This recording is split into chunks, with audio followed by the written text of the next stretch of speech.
There were people all over the place, arriving by bus, by car, by train, um, and there were just literally thousands of people there. And we had to wait there until the march officially started. And it was several hours of being down there waiting.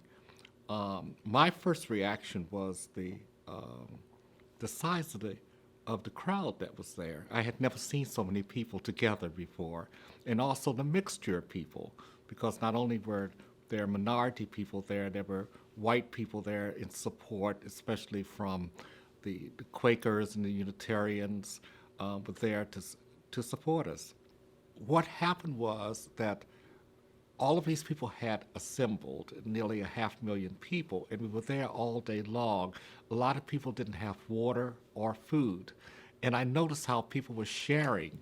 And what came to my mind was the biblical story of the feeding of the 5,000 from the two fishes and loaves of bread. And it was almost that situation there where people were sharing their whatever little food they had with other people that were around. I guess after several hours, finally, Martin Luther King got up to speak. But everybody was really tired by that point. It was hot out there. Some people were sitting down on the side of the reflecting pool with their feet in the water, trying to cool off. He started speaking, but the first part of his speech was not really stirring or inspiring. It was somewhere towards the middle of the speech that I later found out that Mahalia had told him to tell them about the dream. And that's when the whole emotion of the crowd changed. And he went into what we now know as the I Have a Dream speech. I think Martin Luther King sort of set the blueprint for all of the protests that followed. Regardless of the cause, we're talking about human rights here.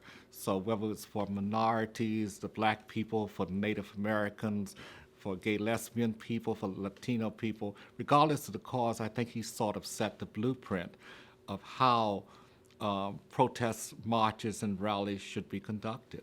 Well, I probably did not appreciate that speech then, not that day. I appreciated the circumstances in which I found myself with all of these people around me and the emotion that goes through a large crowd. It was worth it to be there because I felt like I was a part of something, and that was the first time I had ever participated in a civil rights march. A lot of the things that he dreamed about, not all of them, many of the things he dreamed about are a reality today, and I have seen the change happen over the 50 years. Are we at a point where there is no more prejudice or segregation in this country? No, we're not there yet. And his legacy is that we still have to continue his work. Oh yes, I'm still involved. Not exactly for the same causes, but for for human social justice, I am still very, very much involved. I left it with hope for the future. Of course, I was only a teenager at the time, and teenagers are full of hope. But I think that cemented my belief that things could change and be better. I was a product of that time of change during the 60s, not only um, for integration, but for all kinds of things that were happening. So I was full of hope, and that march only added to it.